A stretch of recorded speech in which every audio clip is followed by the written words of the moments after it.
வணக்கம். நான் அட்வொகேட் ஜோனிகா. இப்ப நம்ம ஒரு சீரியஸான கேஸ் பத்தி பேச போறோம். இந்த கேஸ் என்னன்னு பார்த்தீங்கன்னா, அத்துல் சுபாஷ் அப்படின்றவரு வந்து ரீசென்ட்டா இறந்துட்டாரு. ஸோ அந்த கேஸ் பயங்கர வைரலா போயிட்டுருக்கு இன்டர்நெட்ல. ஸோ அது நம்ம தமிழ் மக்கள் எல்லாருக்கும் அது தெரிஞ்சிருக்கணும் அப்படின்னு நான் நம்புறேன். ஸோ ஏன்னா இதில இம்பார்ட்டன்ட் டாபிக்ஸ் இருக்கு. ஸ்டார்ட் பண்ணுவோம். So first of all Atul சுபாஷ்னா யாருன்னு சொல்றேன். அதுல் சுபாஷ்னா ஒரு ஐடி எம்ப்ளாயா இருந்திருக்காரு. ஸோ அவருக்கு கல்யாணம் ஆகி ஒரு 2, 3 இயர்ஸ் அந்த ரேஞ்ச் தான் இருந்தது.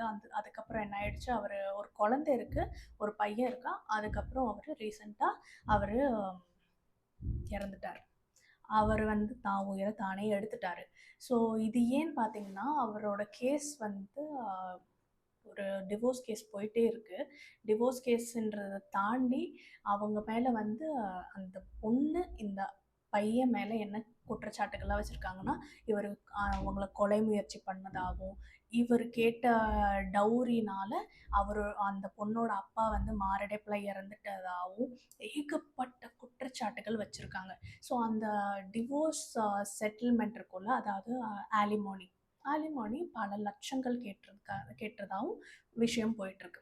பட் தென் சண்டை என்ன போயிட்டுருக்கு ஆன்லைன்லன்னு பார்த்தீங்கன்னா, அவர் ஒரு 80 மினிட் வீடியோ வந்து ரிலீஸ் பண்ணியிருக்காரு. அவர் வந்து மரணிக்கிறதுக்கு முன்னாடி என்ன வீடியோ போட்டிருக்காருன்னா, இத மாரி என்னோட ஒய்ஃப் இந்த மாரி என்ன தொல்ல பண்றாங்க. மென்டலா என்ன டார்ச்சர் பண்றாங்க. என்னோட ஒய்ஃபோட தம்பி வந்து என்ன இந்த அளவுக்கு ஸ்ட்ரெஸ் குடுக்குறாங்க. என் ஒய்ஃபோட மொத்த குடும்பமும் என்ன வந்து ரொம்ப கேஸுன்னு என் உயிரை எடுக்குறாங்க. ஆனா என்னால இவ்ளோ காசு வந்து நான் ஆலிமோனில குடுத்துட்டு என்னால முடியாது. நான் குடுக்குற காசு தான் என் அழிவுக்கு ஆரம்பம். நான் எவ்வளோ கஷ்டப்பட்டு சம்பாதிக்கிறேனோ, அவ்வளோ கஷ்டப்பட்டு அந்த காசெல்லாம் அவங்களுக்கு குடுக்க வேண்டியதா இருக்கு. அப்படின்னு சொல்லியிருக்காங்க. ஸோ இதனால வந்து ஆன்லைன்ல பயங்கர ஃப்ரெண்ட்ஸியா போயிட்டுருக்கு. ஃப்ரெண்ட்ஸி இன் சென்ஸ் ரொம்ப ஒரு வைரலா போயிட்டுருக்கு. எல்லாரும் வந்து ஃபெமினிஸ்ட்லாம் வந்து ட டவுரி வந்து நீங்க கேட்கிறதா பொய் கேஸ் குடுக்குறீங்க அப்படின்னு சொல்லிட்டு, ஃபெமினிஸ்ட்ட எல்லா பிரச்சனையிலயும் சம்மந்தமே இல்லாம போட்டு அடிக்கிறானுங்க. எதுக்குன்னு தெரியல. ஸோ அவங்களுக்கு ஒரு சந்தோஷம் போல, பிரச்சனை மாட்டியிருக்கு. இன்னைக்கு வந்து ஃபெமினிஸ்ட்ட போட்டு அடிப்போம் அப்படின்னு. சரி விடுங்க. அது போயாச்சு. செகண்ட் இப்போ ரீசென்ட்டா அப்டேட் என்ன ஆயிருக்குன்னு பார்த்தீங்கன்னா, அவங்க கோர்ட்ல வந்து அந்த பொண்ணோட மாமியார், அதாவது அதுல் சுபாஷோட அம்மா வந்து ஒரு கேஸ் போட்டிருக்காங்க. என்ன கேஸ் போட்டிருக்காங்கன்னா, இத மாரி என்னோட பேரனுக்கு ஒரு 2, 3 வயசு ரொம்ப குட்டி பையன். அந்த பையன் வந்து ஹாஸ்டல்ல தங்கி படிச்சுட்டு இருக்கான். ஐ மீன் ஹாஸ்டல்ல தங்கி படிக்கிறான்றத தாண்டி ஹாஸ்டல்ல வாழ்ந்துட்டு இருக்கான். அவன் வந்து அந்த வயசுக்கு அவன் அங்க இருக்கக்கூடாது. அவன் வந்து எங்க கூடயே இருக்கணும். என்னோட பையன் மரணிச்சுட்டான். என்னோட பேரனாவது என் கூட இருக்கணுன்ற ஆசையில பண்ணியிருக்காங்க.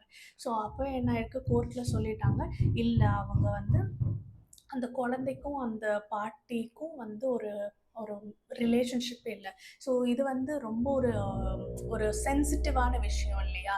ஸோ பேசிக்கா இப்போ வந்து ஒருத்தவங்க இத மாரி என்னோட குழந்தை எனக்கு என்னோட பேரன் எனக்கு வேணும். என் பேத்தி வந்து என்னோட இது வேணும். அவங்க அம்மாட்டருந்து பிரிச்சு குடுங்க அப்படின்றப்போ, ஃபர்ஸ்ட் வந்து அவங்க பொண்ணான்னு பார்ப்பாங்க. பொண்ணுக்கு எவ்வளோ வயசுன்னு பார்ப்பாங்க. அதுவே வந்து பையனா இருந்தா வந்து யூசுவலா ஒரு 6, 7 வயசு வரைக்குமாவது இருக்கணும்னு எதிர்பார்ப்பாங்க. இல்லன்னா வந்து அவங்க பாட்டி வீட்ல இவங்களுக்கு இல்ல தாத்தா, பாட்டி வீட்லலாம் இவங்களுக்கு நல்ல சிச்சுவேஷன் இருக்கா? இந்த மாரி ஏகப்பட்ட சிச்சுவேஷன்ஸ் பார்ப்பாங்க. அது மாரி வந்து கோர்ட் என்ன பண்ணியிருக்காங்க, அந்த பையன வந்து தனியா கூகுள் மீட் இல்ல, கூகுள் மீட் மாரி ஏதோ ஒரு லிங்க் ஆன்லைன் லிங்க்ன்னு வச்சுக்கோங்க. ஸோ ஆன்லைன் லிங்க்ல வச்சு அவங்க அந்த பையன மீட் பண்ணி நெறைய விஷயம்லாம் அண்டர்ஸ்டாண்ட் பண்ணிக்கிட்டாங்க. அப்புறம் தான் இந்த விஷயம் வந்து அவங்க சொல்லியிருக்காங்க. இத மாரி பாட்டிக்கும், அந்த குழந்தைக்கும் எந்த ஒரு உறவும் இல்ல. ஸோ அந்த குழந்தைக்கு வந்து பார்த்தீங்கன்னா, அந்த பாட்டி வந்து ஏதோ தெரியாத மனுஷங்களா தான் இருப்பாங்க. புது இடத்துல குழந்தைய நம்ம போட முடியாது இல்லையா? அத பேஸ் பண்ணி சொல்லியிருக்காங்க. ஸோ இதுவும் நெறைய இடத்துல வந்து ஃப்ரெண்ட்ஸி ஆயிடுச்சு அப்டின்னா, அது எப்படி நீங்க வந்து இத மாரி பையன பேரன பிரிக்கலாம்? எல்லாரும் வந்து ஒரு வீடியோ அந்த அதுல் சுபாஷ் வீடியோ வந்து ஆன்லைன்ல போட்டோனே, அந்த பொண்ண போட்டு பொளந்து எடுத்துட்டாங்க ஆன்லைன்ல. இந்த மாரி இப்படி அந்த பொண்ணு இப்படி பண்ணலாம், அவ டவுரி கேட்கலாம், அத பண்ணலாம். நீங்க டவுரி ஓகே, ஐ அண்டர்ஸ்டாண்ட். நீங்க வந்து டவுரி வந்து நெறைய இடத்துல பசங்க சம்பாதிக்கிறதெல்லாம் பொண்ணு வீட்டுக்கு போகுது அப்படின்றதெல்லாம் நீங்க வந்து பேசுங்க ஓகே. அத தாண்டி அந்த பொண்ணு நெறைய கேஸ் போட்டிருக்காளே, அது எந்த ஒரு மீடியாலயும் எனக்கு தெரிஞ்சு நெறைய பேர் கவர் பண்ணல. எனக்கு நான் நியூஸ் எல்லாம் ரீட் பண்ணதுக்கப்புறம் தான் நிறைய இடத்துல அது வேர்டே மென்ஷன் பண்ணல. நிறைய இடத்துல வந்து ஃபுல் ரிசர்ச் பண்ணி தான் எனக்கு புரியுது, ஓகே இதெல்லாம் கேஸ் எல்லாம் அவங்க மேலே இருக்கான்னு. ஸோ அதனால் அந்த அத்துல் சுபாஷ்ன்றவங்க அந்த பொண்ணை வந்து கொலை முயற்சி பண்ணது, அது ப்ளஸ் வந்து இந்த ஒரு என்ன சொல்கிறது, நிறைய கேஸ் இருந்ததுப்பா அவர் அந்த பர்சன் மேலே. இதெல்லாம் அவங்க வந்து ப்ரூவ் பண்ணணும் அப்படின்னா அவங்க ப்ரூஃபை சப்மிட் பண்ணணும். ஆனால் நம்ம இந்த கேஸில் முக்கியமானது பார்த்தீங்கன்னா, இவர் வந்து ஆன்லைனில் வீடியோ போட்டுட்டு அவர் வந்து தான் உயிரை தானே எடுத்துக்கிட்டாரு. ஆனால் அவங்க கோர்ட்டில் சொன்ன ஒரு வார்த்தை அதுதான். ரீசெண்டாக அந்த கஸ்டடி கேஸ் வந்துச்சுல, அந்த பேரன் யார் வீட்டில் இருக்கணுன்றதுக்கு. அப்போ அவங்க சொன்னது இதுதான், இப்போ ஆன்லைனில் யார் வேணால் என்ன வீடியோ போடலாம், ஆனால் கோர்ட்டுக்கு ப்ரூஃப் தான் வேணும். இப்போ அந்த அத்துல் சுபாஷ் வந்து ரெஸ்ட் இன் பீஸ். ஆனால் அவர் வந்து உயிரோடு இருந்திருந்தா, அவர் ப்ரூஃப் பண்ணியிருந்தா, அந்த பொண்ணு பொய் கேஸ் போட்டதுக்கு அது வேறு தனியாக இருக்கும். அது வந்து மான நஷ்ட வழக்கு போடலாம், இவங்க வந்து என்னோட வாழ்க்கையை கெடுக்கிறாங்க அப்படின்றது ஏகப்பட்ட ப்ரொவிஷன்ஸ் இருக்குது. ஸோ இதெல்லாம் தாண்டி ஒரு ஆணுக்கு முக்கியமாக இப்போ இருக்க வேண்டிய ஒரு விஷயம் மென்டல் ஹெல்த் சப்போர்ட். இது வந்து நிறைய இடத்துல பேச மாட்டாங்க. எல்லாரும் நான் வந்து ஃபஸ்ட்டு அந்த டாபிக் ஃபெமினிசம், மேல் சாவனிசம் அதெல்லாம் விட்டுட்டு இங்கே வாங்க.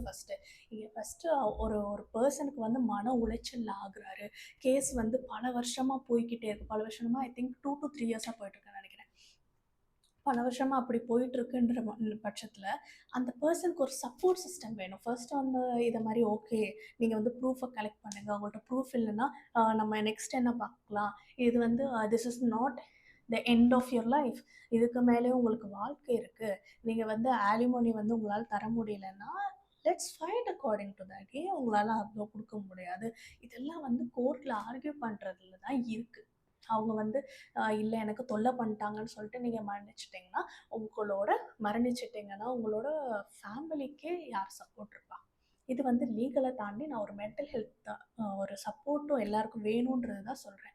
எல்லாரும் இந்த கேஸை வந்து ரொம்ப பொலிட்டிசைஸ் பண்ணுறாங்க. இதை மாதிரி அந்த பொண்ணு வந்து இப்படி, இவன் வந்து அப்படி.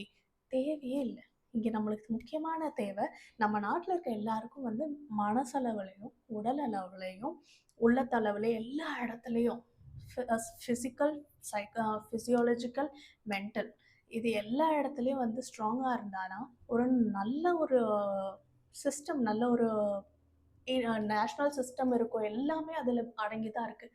நம்ம எதுவுமே ஸ்ட்ராங்காக இல்லை அந்த இடத்துல அப்படின்னா நம்மளுக்கு தான் கஷ்டம். நீங்கள் சொல்லலாம், எப்படி நீங்கள் விக்டிம் ப்ளேம் பண்ணுறீங்க, நீங்கள் ஃபெமினிஸ்டாக இருந்துட்டு. No, I'm not victim blaming. நான் 2 சைடும் அதை தான் சொல்கிறேன். இப்போ அந்த பொண்ணு வந்து கேஸ் போட்டிருக்கானா அவங்க தான் ப்ரூவ் பண்ணணும். ப்ரூவ் பண்ணலன்னா இவங்க வந்து இது பண்ணணும். இந்த மாதிரி அந்த மான நஷ்ட வழக்கு இது பண்ணுறாங்க, மான நஷ்டம் பண்ணுறாங்க, வழக்கு போடணும். தயவு செஞ்சு உங்களை சுற்றி இருக்கிறவங்கள கவனிச்சுக்கோங்க. அவங்க வந்து எதுவும் கொஞ்சம் மனசு கஷ்டமாக இருந்தால், ஒருத்தவங்களுக்கு மனசு கஷ்டம் ஒரு இடத்துல ஆரம்பிச்சிச்சுன்னா அப்படி செயின் ரியாக்ஷன் மாதிரி போய்கிட்டே இருக்கும். நம்ம தான் சப்போர்ட் கொடுக்கணும். நம்ம தான் சப்போர்ட் கொடுத்து பரவாயில்லப்பா ஓடு ஓடுவா, நீ ஓடிக்கிட்டே இரு, நானும் கூட சேர்ந்து கூட ஓடுறேன்னு அந்த ஒரு ஊக்கம் கொடுத்துட்டா அவங்க முன்னேறி வந்துகிட்டே இருப்பாங்க. அதை மட்டும் தாண்டி நம்மளுக்கும் அந்த மைண்ட் செட் இருக்கணும். சரி, it's not wrong to ask for help. இப்போ எனக்கு மனசு கஷ்டமாக இருக்குன்னா நான்லாம் முன்னாடி வாயை திறக்க மாட்டேன். நான்லாம் பேசாமல் உட்காந்துட்டு ஓகே மனசு கஷ்டம் பேசுங்க, கத்துங்க, உங்களோட மைண்டை ஃப்ரீ ஆக்குங்க. தயவு செஞ்சு கேஸுக்காக யோசிச்சு இதை மாதிரியெல்லாம் வந்து முடிவு எடுக்காதீங்க. ஏன்னா அந்த மைண்ட் கொஞ்சம் கிளியர் ஆகிடுச்சுன்னா நம்மளுக்கே தோணும், அச்சோ நம்ம இந்த முடிவை எடுக்கலான்னு முடிவு எடுத்ததே, இன்றைக்கி பாரு வாழ்க்கை பெட்டராக இருக்குன்னு தோணும். எப்பயும் அதை யோசிங்க. இன்னொன்று முக்கியமான விஷயம், பொய் வழக்கு போட்டால் எப்போயுமே நீங்கள் டிஃபமேஷன் கேஸ் போடலாம். இன்னொன்று, நீங்கள் கேஸ் போட்டால் எப்போயும் ப்ரூவ் பண்ணணும். அதுதான் இந்த கேஸில் எனக்கு புரிஞ்சுக்கிட்ட வரைக்கும் ஒரு முக்கியமான ஒரு விஷயம். ஓகே, உங்களுக்கு புரிஞ்சுக்குன்னு நினைக்கிறேன். அடுத்த வீடியோவில் சந்திப்போம். பாய்.